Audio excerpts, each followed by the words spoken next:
Hey guys, awesome. There are four of you in here.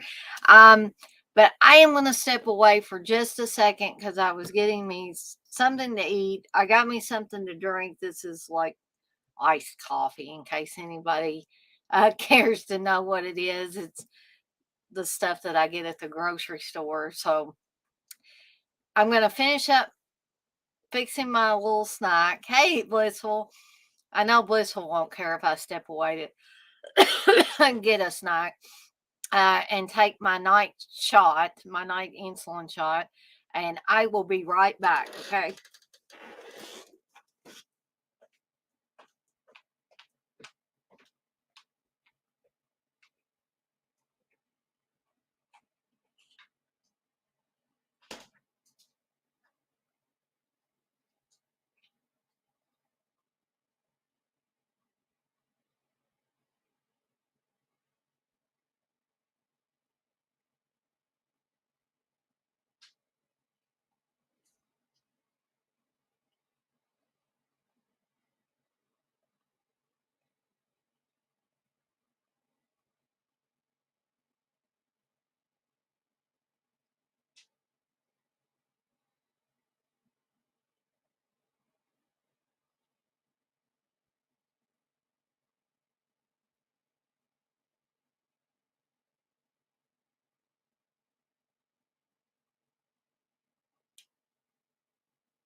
Hey, Texas, I'm back.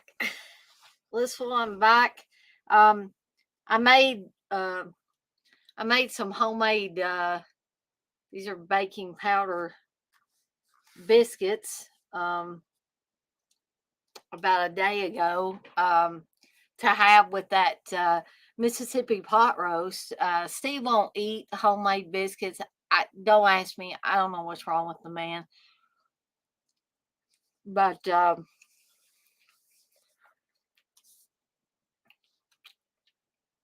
that leaves all these lovely biscuits for me, which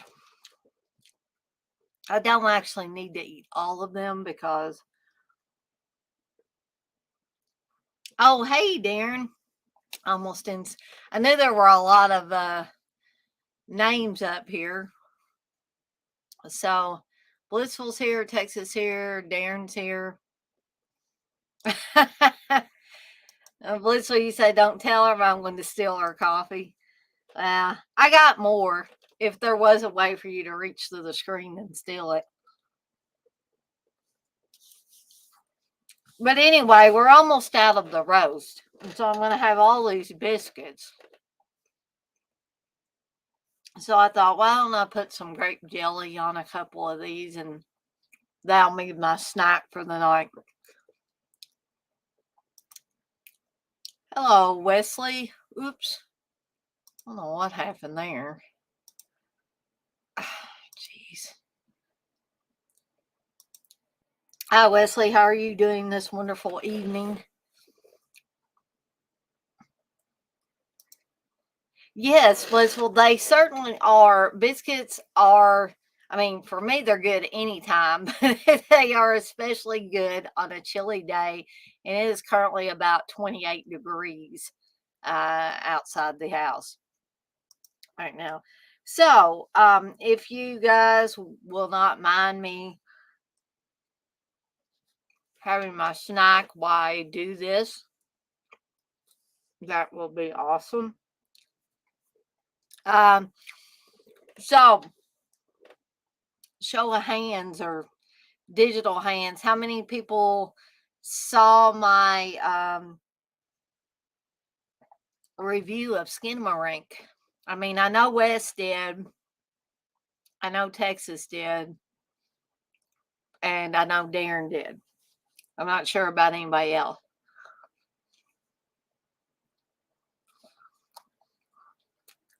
Ooh, wow. Leslie, you say it's 11 here, but snowing, so I'm happy. Yeah, we got a little dusting of snow, is what I would say. I wish we could have got a little bit more.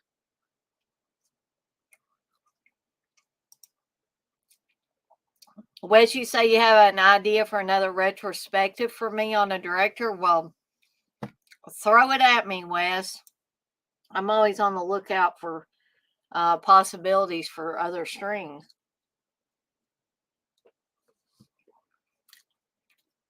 So, while I'm waiting for Wes to answer me, for those of you that did not see the promotion, I am going to be covering another couple of Tarantino films tonight. One being Jackie Brown, and the other Kill Bill Volume 1. And then next week, next Tuesday, I will be following this one up with Kill Bill Volume 2 and Death Proof. So you guys can look forward to all of that. Sorry for being so messy. And then Thursday will be another My Dinner with the Palma. So you guys can look forward to all of that. Texas, you say I only saw part of it. I was resting, trying to recuperate. Well, that's important. That is more important than watching any review, regardless of who's doing it, me or anybody else. Which you said the films of Pupi Avati, or something about Pupi or Poopy, I guess we could say. Is that a joke, Wes, or would you really like me to cover those? So, anyway, I was trying to think if there was anything else I wanted to bring up.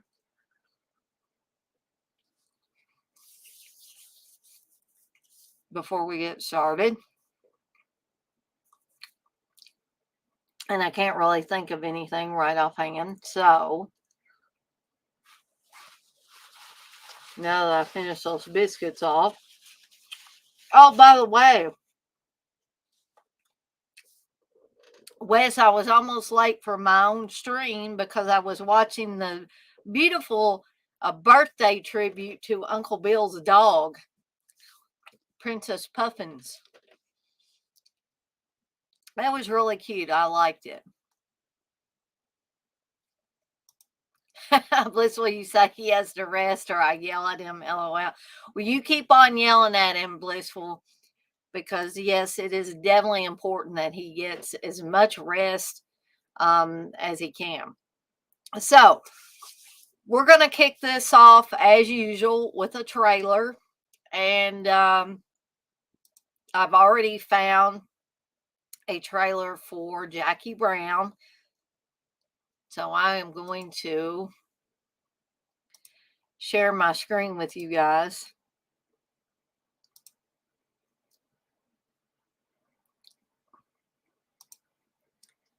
So that we can all watch this together.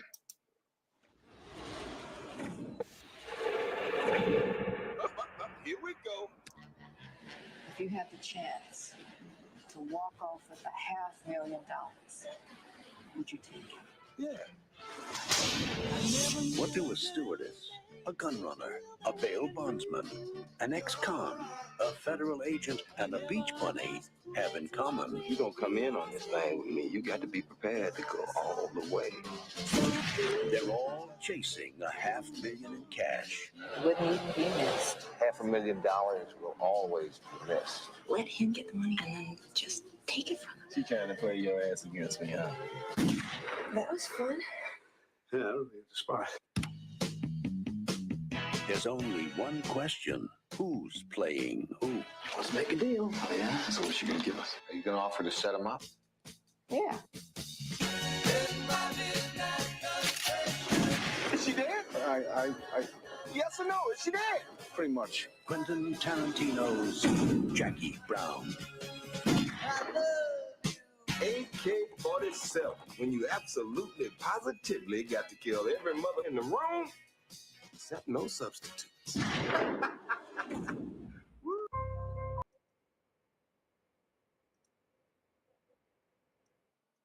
Okay.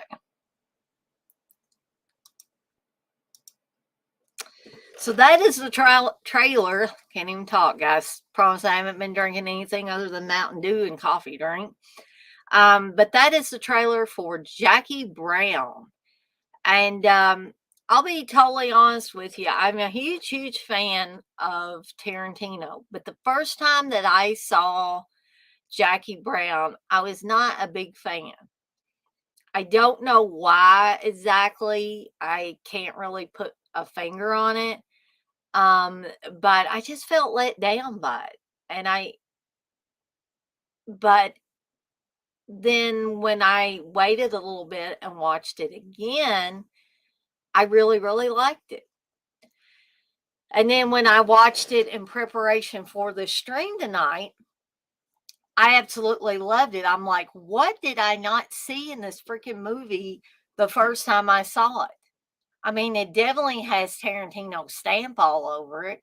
So I don't know if I was just not in the mood for it at that point in time, or I wasn't able to focus on it. I'm not sure what the reasoning was. But I absolutely enjoyed the hell out of it watching it again in preparation for this tonight. So, how many of you guys have seen Jackie Brown? I'm pretty sure that Darren has, because I was thinking that Darren was. I don't know what is going on here, if it's my hat or the camera. Okay, sorry for the messy hair. There we go. That's better. I think my camera is just getting askew or something, and it's making everything look crooked.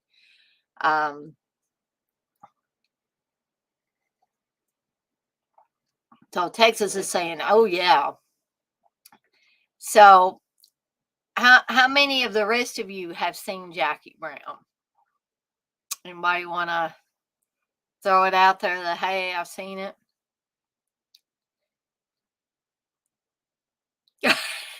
Blissel says I haven't. I'll go in the corner now. No, that is okay.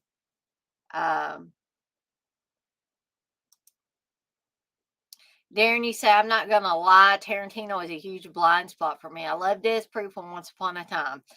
And that is cool. Hopefully, if there's some of these Tarantino movies that you haven't seen, maybe it'll turn some of you on to, watching some of his other films.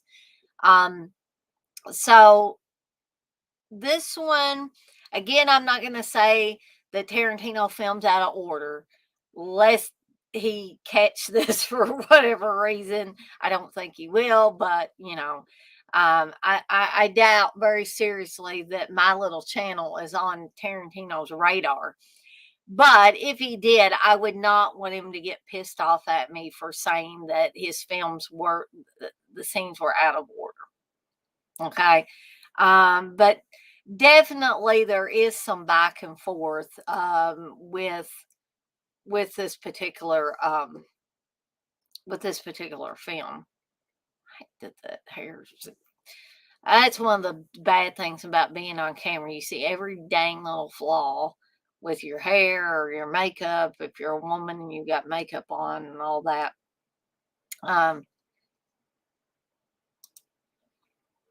Texas, you say Robert Forster is so brilliant in this movie, and I agree completely with that, Texas. But I'm also a Pam Grier mark. I love Pam Grier, and I need to go back and watch some of the classics, her older movies, because I didn't know what a cool ass person Pam Grier was. And I'm talking about Pam Grier, the person, not necessarily Pam Grier, the actress or the characters that she plays in movies. But Steve wanted to meet her several years ago at a convention. And so I thought, what the hey, I'll go up there with him and I'll take a picture of him with Pam Grier and all that. But guys, Pam Grier was so awesome. She was like, she wanted to get me in the picture. So we all like took, I think we took like 3 different pictures together or something like that. And she's like, this is the Christmas card shot. And she was so totally cool. And this was somebody that I was not, I figured she'd be nice, but this was one of those unexpected things that happens at a convention that you had no clue was going to be so awesome. And I I didn't even intend on going up and really meeting her, but she kind of, brought me into the fold, so to speak, by wanting to include me in the picture and all that. And I've been the hugest Pam Grier fan ever since then. Yes, but so I do too. And in the horror circles, I've met my fair share of down to earth ones. They're not all, walking around with their nose up in the air.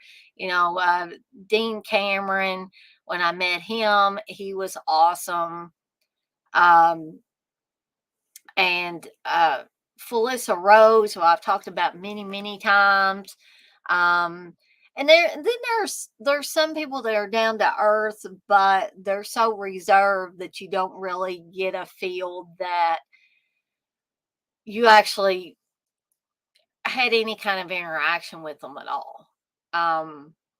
So the the ones that are few and far between, I kind of hold on to those where it was really special. Laura Marie Taylor was another one who was in Girls Night Out and also Friday the 13th Part 2. She played Vicky in Friday the 13th Part 2. Um, she was another really awesome person. And I met a lot of nice people over the years at horror conventions, but only a handful of ones that the experience has really stuck with me. Michael Tuff from Prom Night, who played Jamie Lee Curtis's brother in the movie. He was another one, just really super, super nice and down to earth. Um, Kathy Kami, also in Sleepaway Camp with Felissa Rose as the devious Meg, Meg. She was another one that was super, super nice when I met her. I could probably name a few more if I thought about it enough, but we want to focus more on the Tarantino films. So,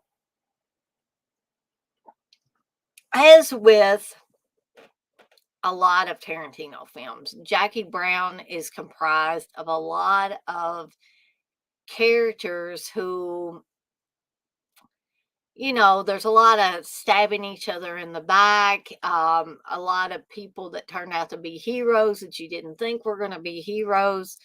Um, you had other people that are take the money and run type of people.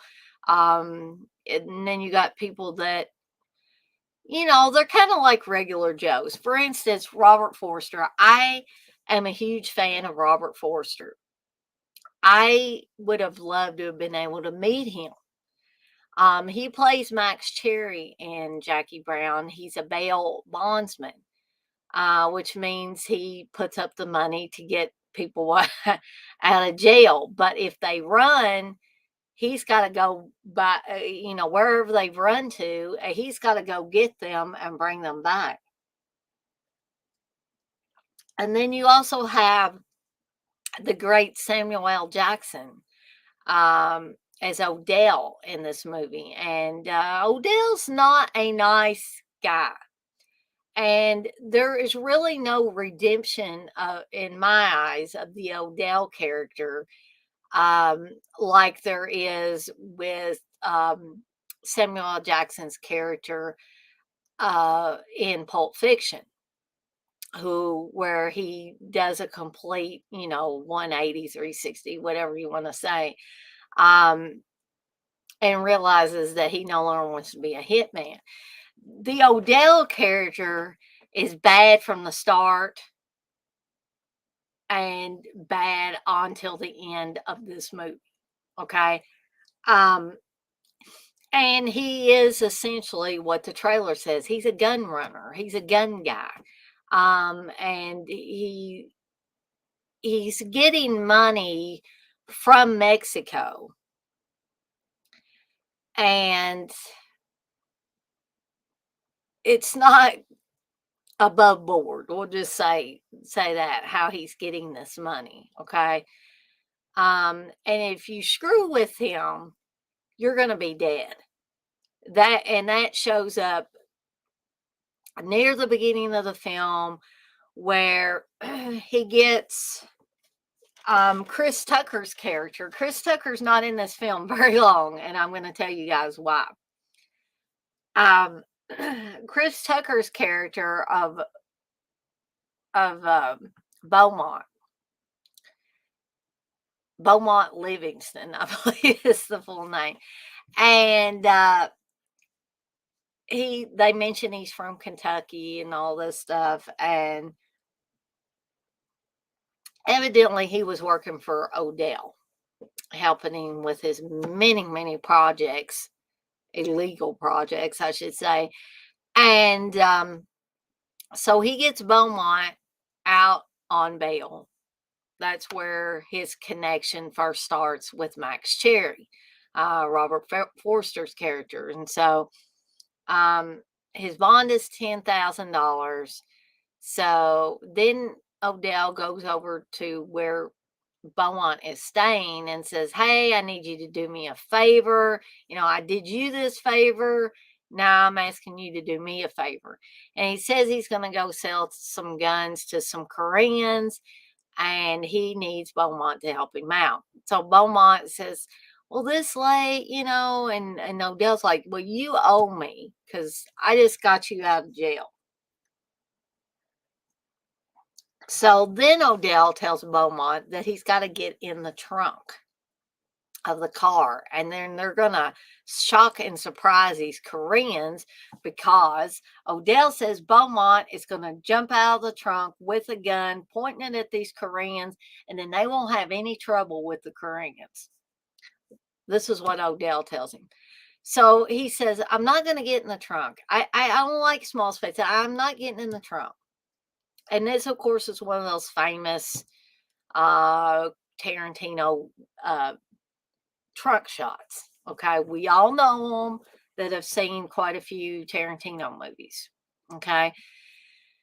So he puts him in the trunk. He hits his head. Beaumont's going, "Oh, I can't believe you fucking did that. You hit me in the head. All the stuff I do for you."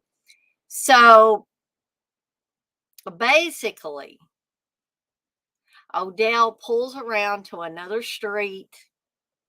And we pretty much, if you've seen enough Tarantino films, you know what's going to happen by this point. Because even though it had been a while since I watched Jackie Brown last, I was like, oh, yeah, I know what's going to happen here.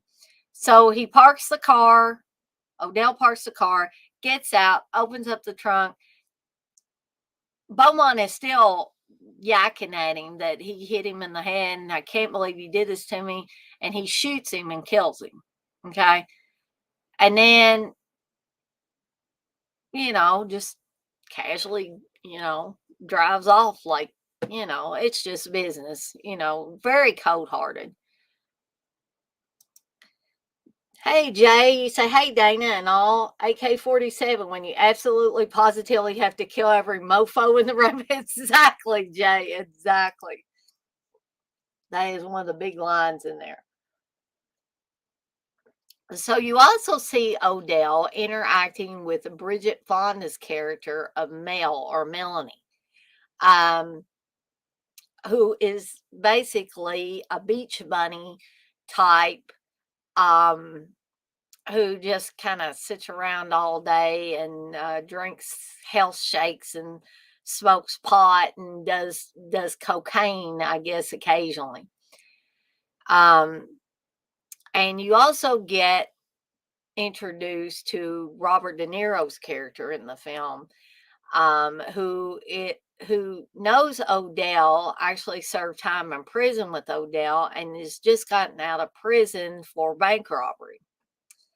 And he and Odell are sitting around watching Chicks Who Love Guns, which is evidently some show that Tarantino came up with. Not a real show, but a show for this movie. And you basically got chicks in bikinis with different types of guns. And that is where the line comes from that Jay just mentioned. Um, so it seems like Odell and Robert De Niro's character have a pretty, chummy relationship. Okay. Hey, Dirk. And so they're just, going back and forth, talking about these different guns. Odell's talking about how easy it is to sell these guns, and, it's a lot better than some other ways of getting money. We are also introduced to Jackie Brown, the title character, played by the lovely Pam Grier, and the tough as nails Pam Grier.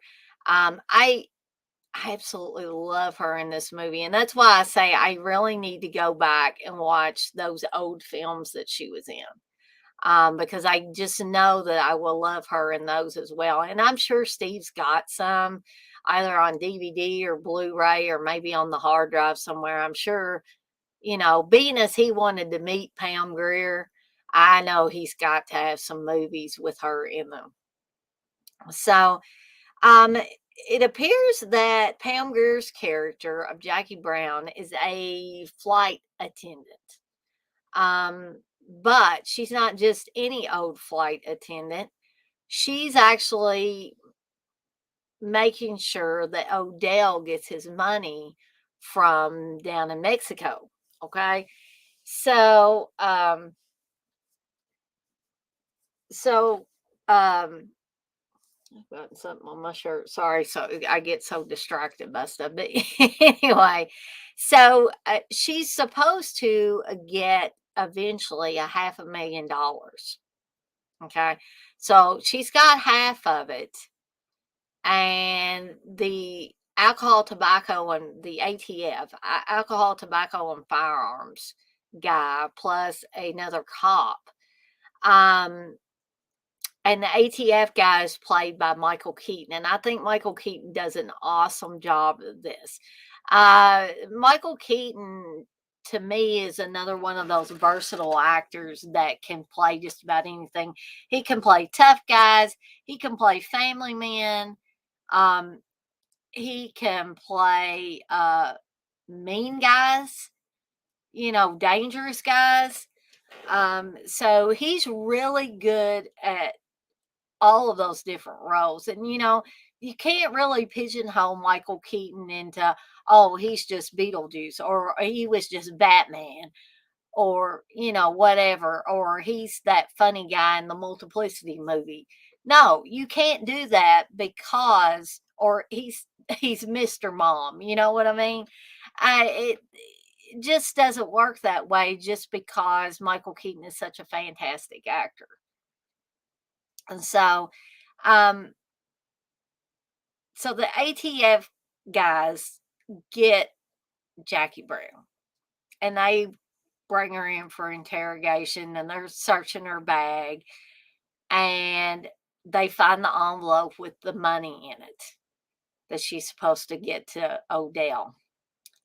But that's not the only thing they find. They find the cocaine, the blow, whatever you want to call it. And that, as it turns out, was supposed to go to Melanie. That was her part of it. And so they kind of get Jackie to come over to their side, the ATF does, because, they say, well, do you want to, she ends up going to jail for a little bit. Odell gets her out on bail. Again, he goes to Max Cherry and says, that money I had, that 10,000 I had on Beaumont, I want to transfer it over to Jackie, to get her out of jail. And then Odell, because he's so paranoid and he doesn't trust anybody, he ends up going over to Jackie's apartment, and I guess plans to rough her up or scare her a little bit, or maybe just kill her like he did Beaumont, because he does have a gun, just like he did whenever he killed Beaumont. But what he doesn't know is when Max Cherry came to pick Jackie up from prison or from jail, she noticed that he has a gun in his glove compartment, and she sneaks it out of there, brings it back to her apartment. So she has a gun. Odell has a gun, and she pulls the gun that she took from Max Cherry and basically tells him to get his hands off her throat and not to be trying to rough her up and all this stuff. And so they come up with an agreement of how she's going to get him the rest of his money.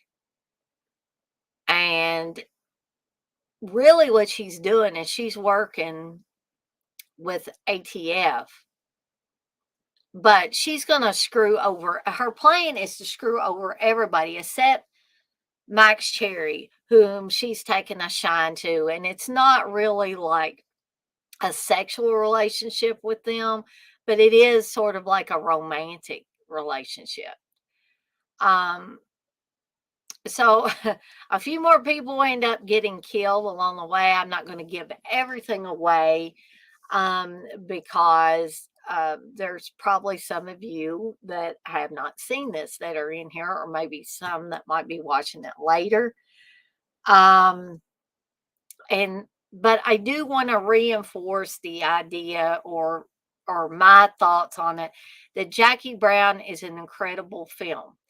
And two, something else I didn't want to leave out, because I'm doing a separate streams on De Palma, and I believe Tarantino is a pretty big fan of Brian De Palma, and so he actually uses the split screen in part of this movie. And I was like, oh man, that's really cool. I didn't think of it as him ripping De Palma off or anything. I just thought it was pretty cool that he used that. They utilized that little film technique or film trick. Uh, Dirk, you want to know what my favorite Nazi exploitation film is? I don't know if I have a favorite. I've seen a few of them, Dirk, but honestly, if that's your thing, that's cool. But generally, Nazi exploitation is not my cup of tea. I don't really much care for those types of films. Steve has watched a few of them, and I'll be honest, mainly the ones that I've seen, I've been sitting there and watched with him. So I guess I couldn't give you a favorite Nazi exploitation. Sorry about that. So, everybody is just awesome in this movie. I love Pam Grier. I love Robert Forster. I even love Samuel L. Jackson in this, even though he is a very wicked, wicked fellow in this movie. I love Michael Keaton. I even love Chris Tucker in the small time that he is on the screen. Robert De Niro. I like Robert De Niro, but he's probably my least favorite character in the movie. I even like Bridget Fonda's character of Melanie better. And some of you might think, oh, how can you leave out Robert De Niro out of that? How can you say that you didn't like his character as well as you did the others. Well, I just felt like Robert De Niro didn't have enough to do in the movie. I kind of wish maybe Tarantino could find a way to, give him some additional stuff to do. I felt like a lot of times he was either just sitting around on the couch with Odell, just, watching that Chicks Who Love Guns, or he was screwing around with Melanie, or, or he was just the fall guy essentially. Um, and I don't know, I just wasn't as impressed with his character as I was some of the others.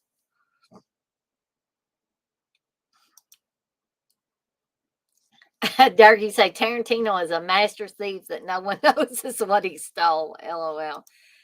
Yeah, you could be right. I mean, I always try not to think of it as stealing. I mean, it's okay that you said it that way, Dirk, but and then on the other side of the coin, I can't really say it's a homage either. But I think when Tarantino chooses to, whether he's stealing, borrowing, whatever, he chooses to use these techniques in great ways, I think. Yeah, I do agree, Dirk, that he's a fanboy at heart and his writing is top tier. That's why he gets passes. And that is almost certainly a lot of it, I would imagine. Okay, so that's going to move us right along to the next film, which is Kill Bill Volume 1. I'm going to try to find a trailer really quickly here for you guys.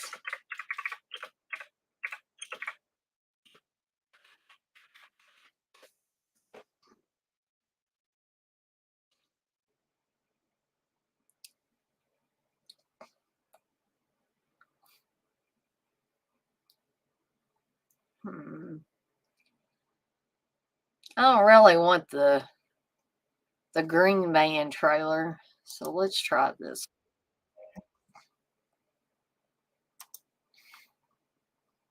I am going to share my screen again.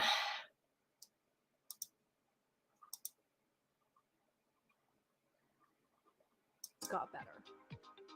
Hey, it's Dana from StreamYard. I'm so excited to announce that local recordings are now available on.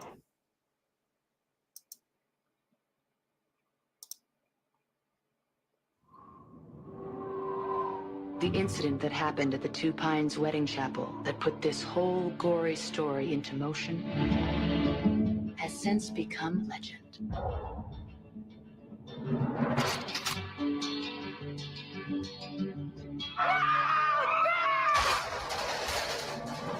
That woman deserves her revenge, and we deserve to die. I've killed a hell of a lot of people to get to this point, and I am gonna kill Bill. Before this tale of bloody revenge reaches its climax, there's a few unanswered questions. Oops, guys, wrong one. Sorry about that. I didn't see the volume 2 there. Sorry. Let's try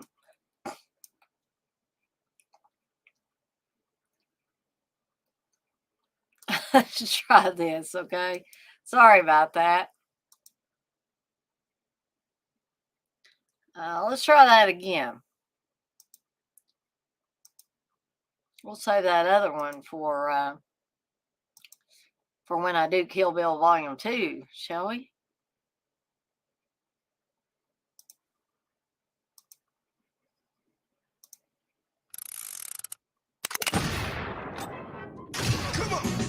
Not too long ago, I was quite the professional. My friends and I, we were the creme de la creme in an exclusive industry. And we all worked for this man, Bill. Then one day, I decided to leave settle down and start a new life. But when I tried to get out, they did me in. Don't you ever wake up. I guess they should have tried a little harder. So I suppose it's a little late for an apology, huh? You suppose correctly. Now it's kill or be killed. You have every right to want to get even. Get even? Even, Stephen? I would have to kill you. That ain't that square. And I choose kill.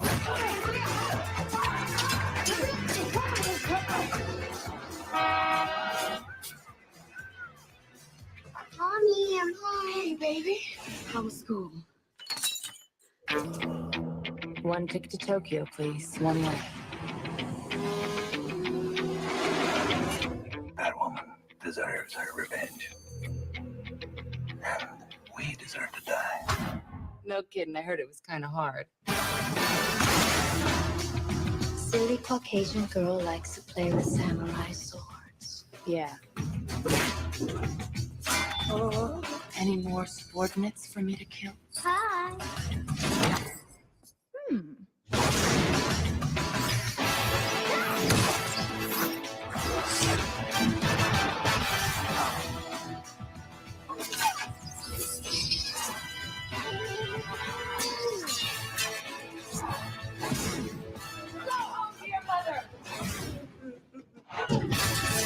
You didn't think it was going to be that easy, did you?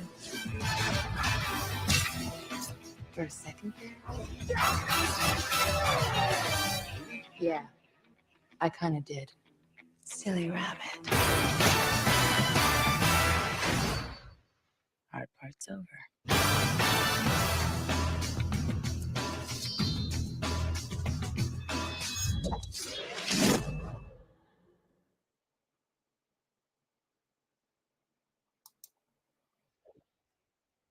Okay. Finally got the right trailer. Dirk, you want to know, do you think it would have worked if Uma and Hannah swapped roles? Me personally, no. I think that Tarantino knew exactly what he was doing when he put these women in their respective roles. He knew exactly what he was doing when he put Uma Thurman in the character of the bride, and when he put Daryl Hannah. And I assume you're talking about Daryl Hannah, right, Dirk? As Ellie Driver. Because Daryl Hannah is no longer that. And for those of you that were in on the, excuse me, guys, Final Terror watch along, a very young Daryl Hannah was in that. Okay. Now, maybe that Daryl Hannah could have pulled off the role that ultimately went to Uma Thurman. And here's why. Because when you first see Uma Thurman in the beginning parts of this movie, I mean, we pretty much know she was part of this Deadly Viper assassination squad. Okay. She was the Black Mamba. But when we see her near the beginning of the film and we see what happens to her, she has become like a delicate flower. Okay. And she's almost done in by both Bill and the Deadly Viper assassination squad. Okay. Because I guess she's lost her tools of the trade, so to speak. And she was trying to settle down and have a family and all this. Daryl Hannah's character of Ellie Driver, to me, she's pure piss and vinegar. She's venom. She is an evil, evil, evil woman. And Uma Thurman's character of the bride is not an evil, evil character. Yeah, she wants her revenge because these people did awful things to her, including Bill. and she doesn't know if her baby, she was obviously visibly pregnant during the wedding scenes, and she doesn't know if her baby, her child, is alive or dead. She can only assume that it's dead, you know, that it died and they, removed it from her medically, or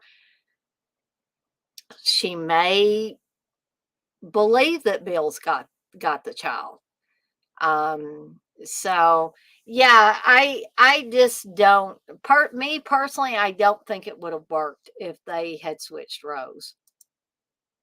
Hey TJ, you said Gogo Yubari was my favorite character. Now,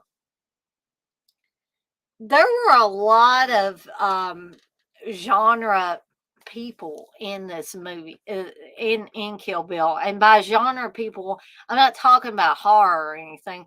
I'm talking about like martial arts films, Asian films, stuff like that.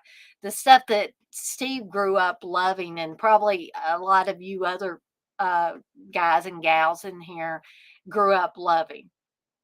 And I'm not just saying that, I include gals in there too, because it's not just guys that enjoy those martial arts type of movies, or like Bruce Lee stuff, or, Sonny Chiba, or Gordon Liu. Sonny Chiba and Gordon Liu are both in this film. And they are just awesome. Gordon Liu is part of the Crazy 88s that Uma Thurman has to battle it out with. There are just, some people might say that this movie's just a gore fest, a bloodbath, but you have to look at it too from the perspective of how these shots are set up, and the training that probably not Gordon Liu and people like that probably didn't have to train that much. Maybe had to brush up a little bit. But I'm sure some of these other people, um, some of the more background people in the Crazy 88s, they probably had to have some training. And so the skill is just dynamic in this movie. And here's another thing. And please don't anybody think I'm crude for mentioning this. How cool is Uma Thurman that the only vehicle she has at her disposal is a bright yellow vehicle with Pussy Wagon on the back, and the keychain also says Pussy Wagon. And guess where she has to get this?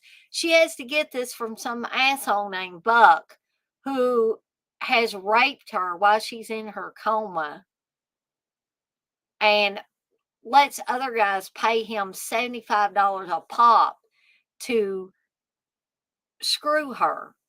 And the scene where she ends up biting the guy's tongue off, or is biting his lip and stuff off, very bloody scene, but that guy deserves it. Okay, it's so disgusting the way Buck brings this guy in there, and he says, yeah, it's $75 a fuck, and her plumbing don't work down there, so you can come in there all you want. And it's just very sleazy, very disgusting. And as a woman, I didn't find it offensive. I'm not angry at Tarantino for having a scene like that in there. I'm just saying you're supposed to be angry along with the character of the bride, Uma Thurman's character. And so this is a way that you can get angry, just in the same way that I have gotten angry watching the rape revenge films. Okay. Here's a woman who's comatose and really at the majority of the time has no way to defend herself. So not only does Buck take advantage of her, he's bringing in some sleazoids from the outside to have sex with her. And then he has to top it off by saying, "Oh, I forgot. She's sometimes dry down there, and like, so if you have to lube her up, use this." And he throws him this disgusting jar of Vaseline, and it's just like, ugh, you know. So you definitely want her to do this guy in that's trying to kill this guy that's trying to take advantage of her, and she does. And then Buck comes back later, and she like, I love the scene where she keeps saying, "Where's Bill?" and slamming the door on Buck's head. And he's like, "Please stop slamming the doors. Please stop slamming that against my head." And then she remembers through the haze of her coma, maybe at some point she was in a semi coma, she remembers Buck and what he said to her, and what he did to her. So she pretty much finishes him off, takes his keys, goes to the parking garage of this hospital, finds the pussy wagon, and heads out to get her revenge. Okay. So I always thought the scene where she fights Vernita Green um, is especially entertaining because this is a woman who, like Uma Thurman's character, has tried to leave the Deadly Viper assassination squad behind, and have a family and have a normal life. Well, Uma Thurman's character comes back into her life in a very explosive way. Basically, she comes in there and the two are fighting each other with knives. And then outside the window, Vernita Green's little girl is getting off the school bus. So they have this calm moment, even though everything's smashed in the house. They're covered in blood. They both got knives behind their backs. And Vernita Green is trying to be natural as she can be with her daughter and tells her daughter to go upstairs. And she still ends up killing Vernita Green. And then the daughter comes back downstairs, and Uma Thurman looks at her and says, it was not my intention to do this in front of you. So when you grow up, if you're still feeling raw about it, come and find me. Okay. So she's given this little girl the option to get her revenge if she still feels angry when she grows up. And in a way, I think that's a really admirable thing. Most people that kill someone are not going to turn to the child or children and say, "Hey, I didn't want to do this in front of you, but here's the circumstances. But if when you grow up, if you want to come after my ass because of what I've done, I will totally understand." Okay. You don't get that too often in films.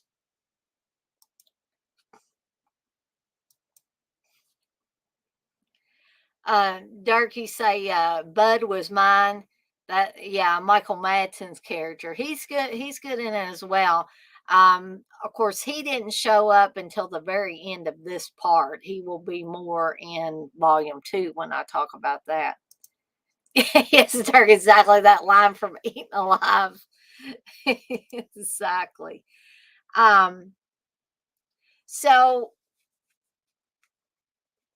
she ends up going to Okinawa and getting a sword made by a man who had made swords for Bill and for some other kind of bad people. And even though he tells her I stopped making these instruments of death. I don't want to do this anymore. I just keep some of these that I've made as kind of like little mementos, like a collection of swords. And she wants to have one of those, and he says they're not for sale. So she says that pretty much he owes her. He needs to make her a sword so she can get revenge on Bill and the others who did this terrible, terrible thing to her. And so he relents and makes her a sword. And he tells her that she can stay in this upstairs room, like a little apartment area, for a month. And he said that's how long it will take him to make the sword for her. And he tells her that he would advise her to train during that time period. And so then he also trains with her as well. And this is, and feel free to correct me if I'm wrong, but I'm pretty sure this guy is Sonny Chiba. And then I think he was masterful in this movie. In those scenes, it was just magic to me. Watching that guy work. I'm not a big fan of all Sonny Chiba movies, so Steve is a huge Sonny Chiba fan, and actually, so much so that a few years back, it was one of the Fright Night conventions, and it was the one they had at a mall, and there wasn't really anybody that I wanted to meet, but I got Steve a ticket so he could go up and meet Sonny Chiba and get something signed. I think he may have gotten a poster signed or something. And he talked a little bit to Sonny Chiba, and then I think Sonny Chiba has passed now. But so I was so glad that Steve got to meet him when he was able to.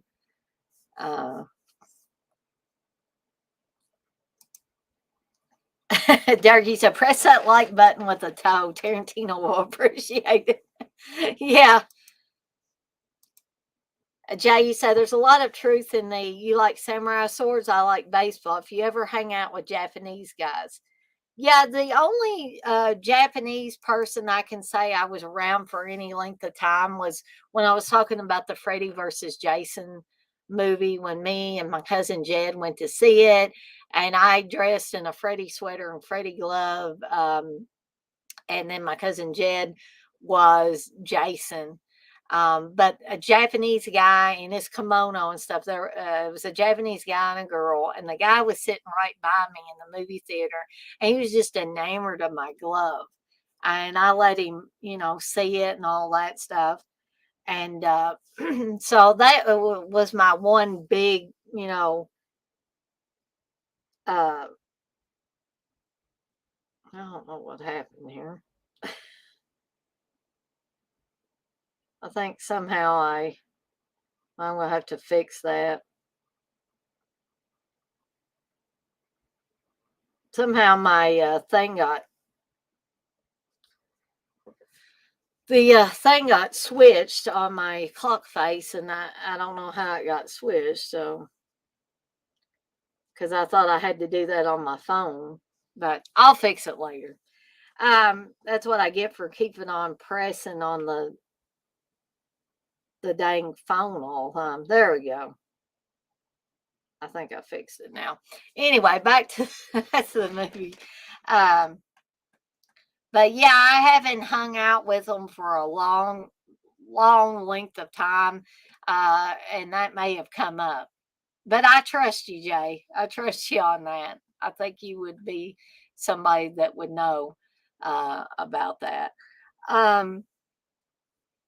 So basically, one of my favorite scenes in the movie is when she has to fight the crazy 88s. And the few she has to fight before the crazy 88s, headed off by Gordon Liu, who Steve's a big fan of Gordon Liu as well. Steve's really introduced me to a lot of these martial arts superstars, you know. I mean, I knew who Bruce Lee was and stuff like that, but some of these other people, not so much.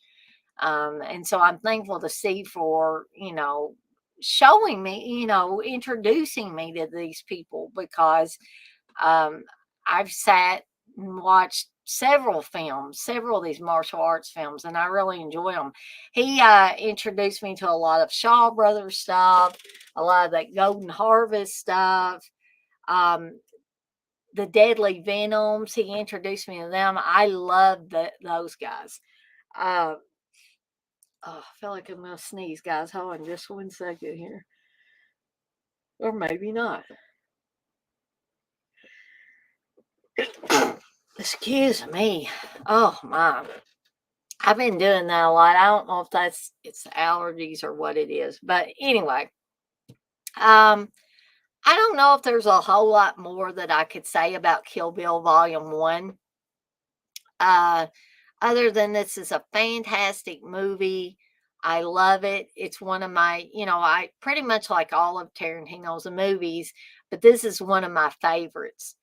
Um, and I, you know, I seem to, everyone I watch, it almost seems like it's better than the last, and they just keep getting better and better and better. I don't know if the rest of you feel that way or not.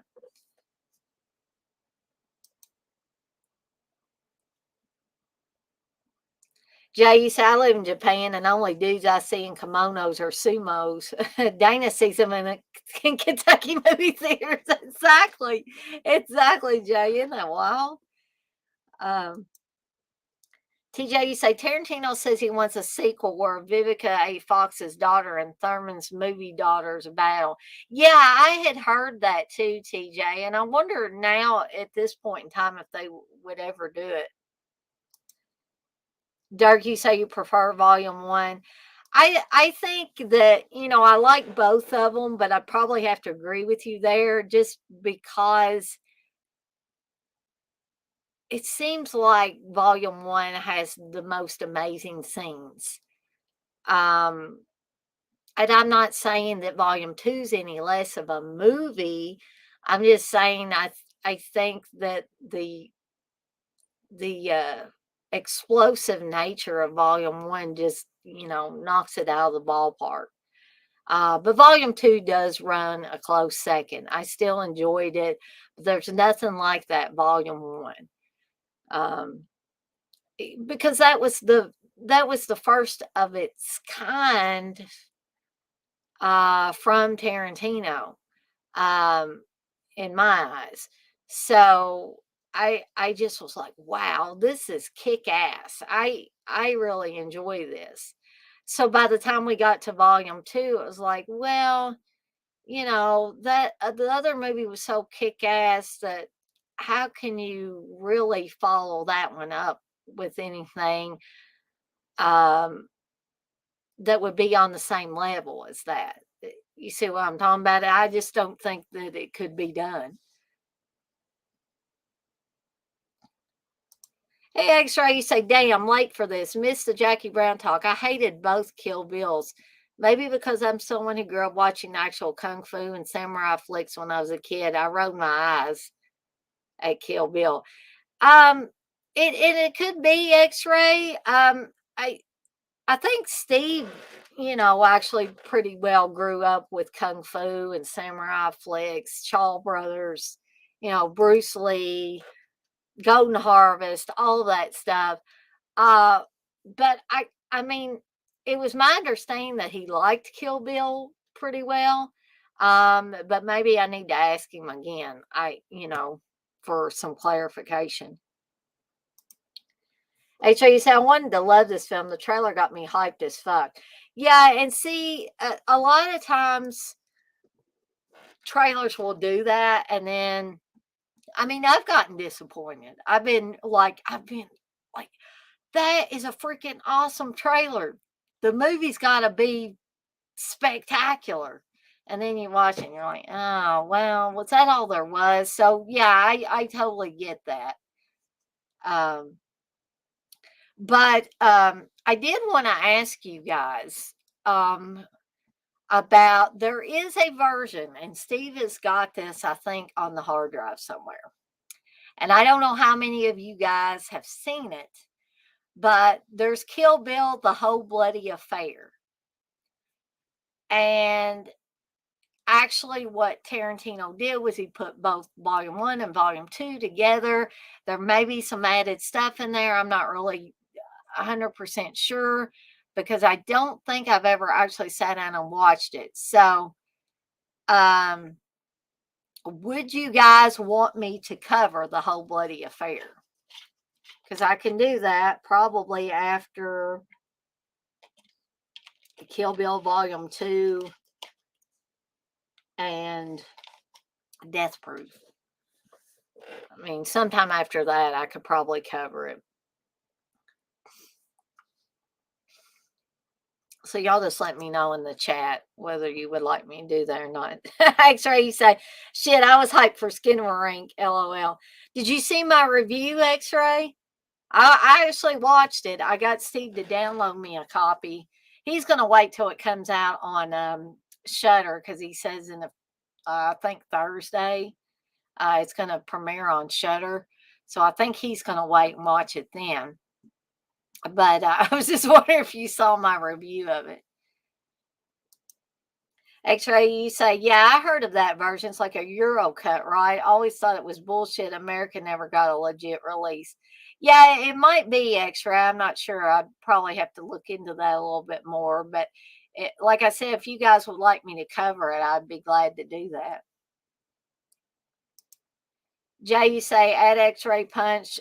See your point. It's a great QT movie, but was a martial arts movie. It's not great. As an martial arts movie, it's not great. Action isn't QT's thing.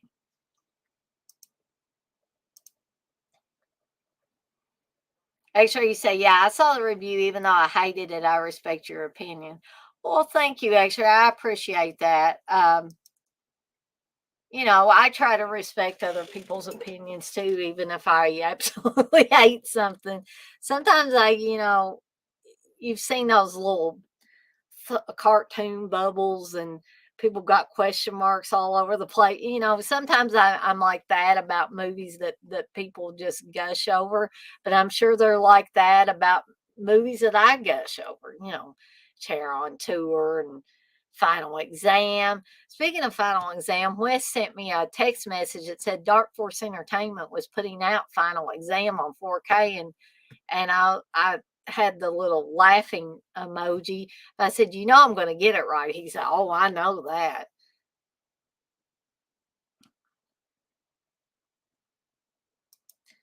Jay, you said the Japan cut has the entire bloody fight in color, no black and white censorship. Cool. That's awesome. Dirk, you say cover it, Dana? All right. I have seen Lady Snowblood X-Ray. You say that's better than Kill Bill. And Steve might agree with that because I think Lady Snowblood's one of his favorites. X-Ray, you say you ain't no shield, Daner. Well, thank you for that, X-Ray. So it sounds like some of you would like to see me do the whole bloody affair. So I will include. I'm going to include this in There's Something About Tarantino streams. Although, where I've been covering 2 movies, when I get to that one, I may just cover it. And the whole time we'll talk about the whole bloody affair. So I went on for a little over an hour with Jackie Brown and Kill Bill Volume 1. And that's usually all I like to go on about these movies when I do, the streams about these directors and a couple of their movies. I try not to go on too long. I try to give you a little bit of information about them, tell you whether I liked them or not, and a few other things. And then I tend to try to get off of here. But Is there anything anybody wants to ask me about the movies or about something that's upcoming?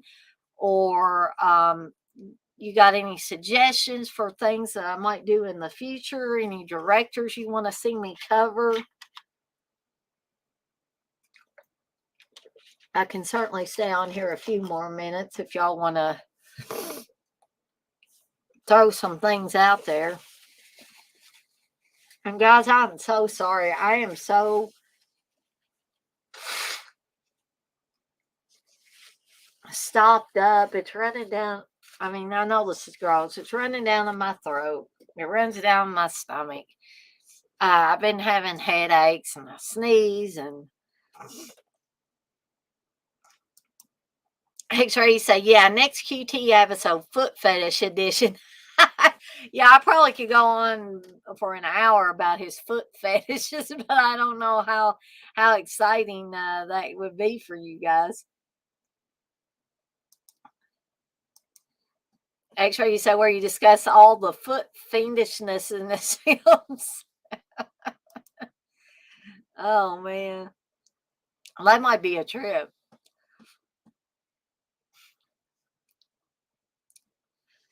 And I did want to remind you guys again that, I had a whole series of watch alongs lined up.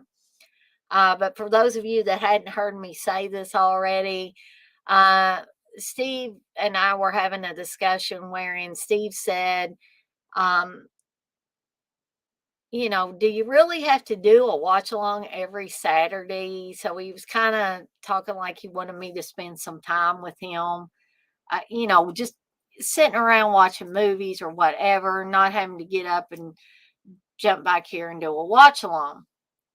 And my question to him was, well, yeah, but don't you, most Saturdays you do, not necessarily a watch along every time, but you do a stream. I said, if you don't want me to do watch alongs, are you not going to do a stream either? And we're just going to both spend some time together. And he said, yeah, I'm still waiting to see how that pans out. He did say that he would do a commentary with me this weekend, and I'm going to hold him to it also. And so you guys can look forward to, I don't know what movie we're going to do yet. But even if I don't do these watch alongs as soon as I thought I was for, let me get out my cheat sheet again. So originally I had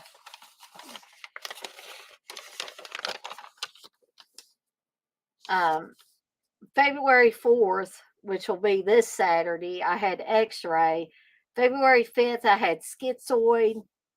February 11th, My Bloody Valentine, and I am still doing that one on the 11th, which there's no bones about that one. I'm doing that one on February 11th, so you guys will get that February 11th. February 18th, Sorority House Massacre, and February 25th, Night School. And even if I don't do these upcoming like I planned, with the exception of My Bloody Valentine, I will do them.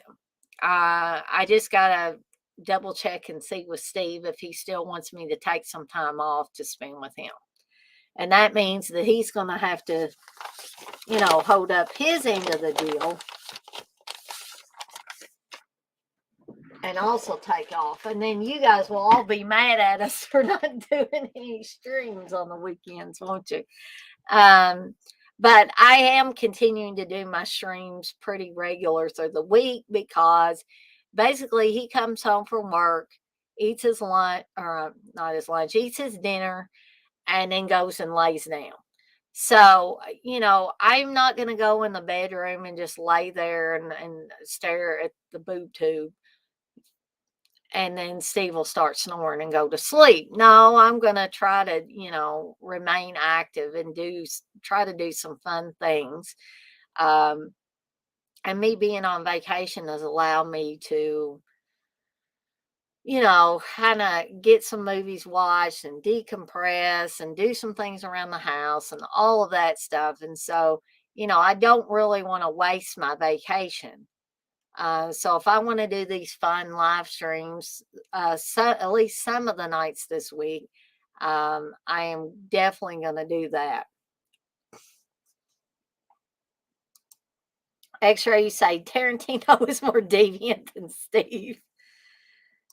And you say Steve eats his din and takes his naps. Yeah, Steve's he'll tell you he's an old man and he's got to get his sleep and all that good stuff. So what can I say?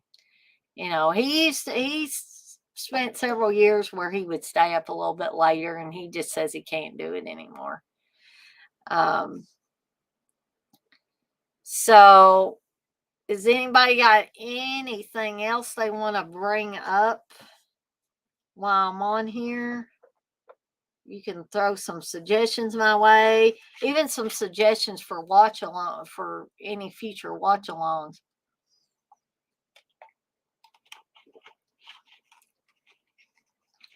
And don't worry, X-Ray, you can always go back and watch this on the replay, this video. So if you want to hear what I said about Jackie Brown, then feel free to rewatch it. X-Ray, you say Steve deserves his rest. He fought for this country back in World War II against the Japanese. Yeah, you would think the way he acts he is that old, but he actually is not. So, Dirk, you'd like to see me cover some Russian horror? I'd have to look some up. I don't even know if I've seen any Russian horror. I've seen some German ones, but I don't know if I've seen any Russian. So, yeah, I'll look into that. It would give me something new to watch, wouldn't it? Actually, let me see.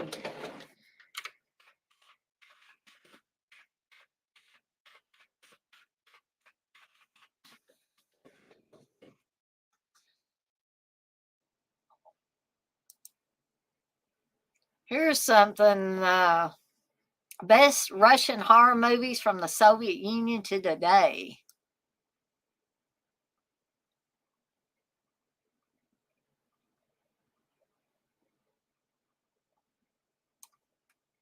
So there's a Russian sci-fi movie, Solaris. I wonder if these are dubbed or not. Mr. Designer.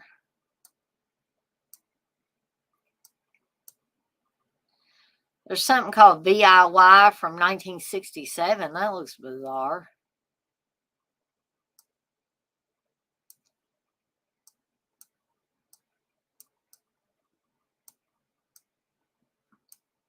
Solaris is 1972.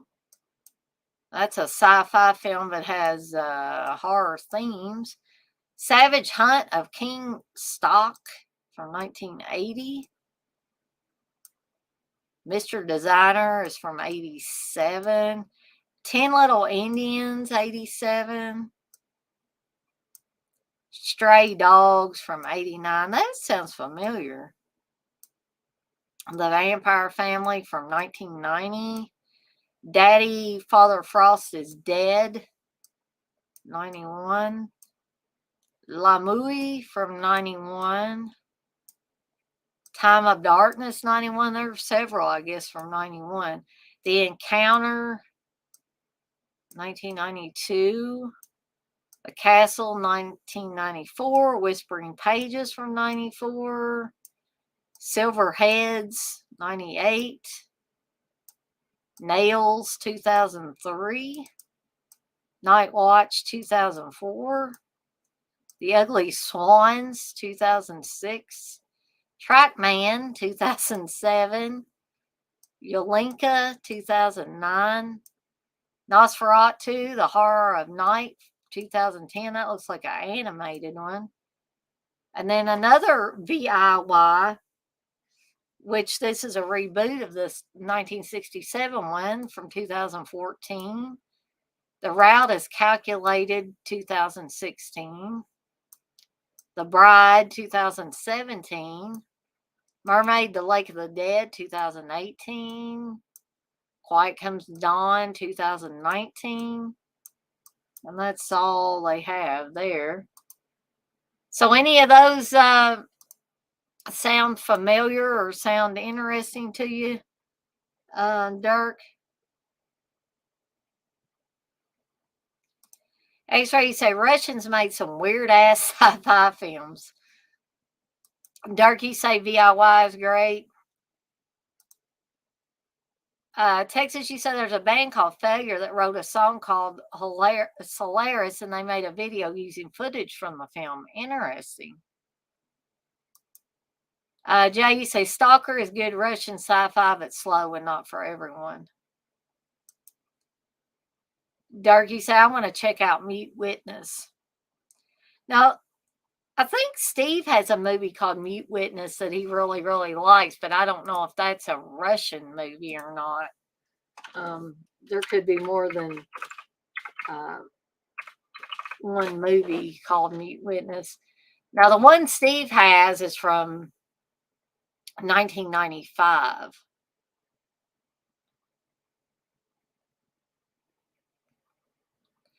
But I'm thinking you probably are talking about this one, Dirk. Oh, it is that one, I guess. Yeah, this evidently is the same one.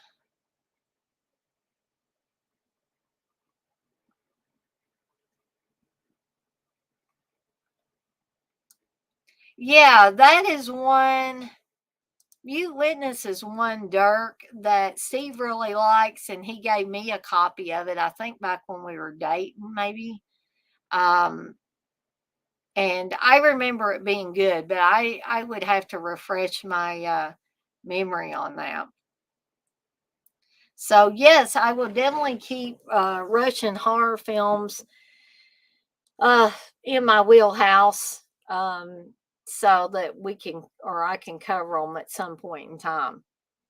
So that was good because that'll, just like I wasn't really thinking about Mute Witness being a Russian horror movie.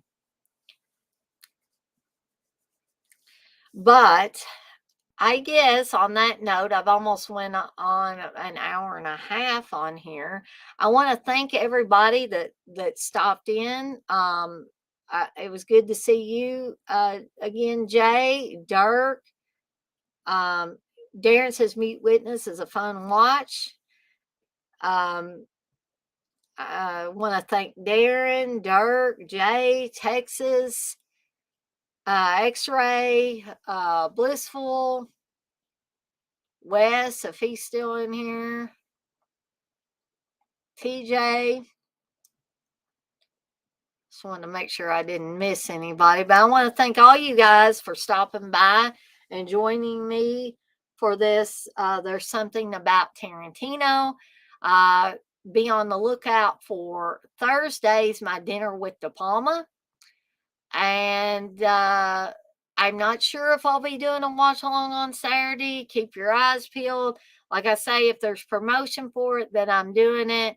If you don't see any promotion, it means I'm taking that Saturday off. And also, stay on the lookout for next Tuesdays. There's something about Tarantino where I will be covering Kill Bill Volume 2 and Death Proof. You have a good one too, Darren. Bye, Jay. And you have a good one too, Dirk. Thank all of you guys. And on that note, good night, Texas. On that note, I'm going to skedaddle on out of here for the night. And I will see everyone on the flip side. Y'all have a good night now.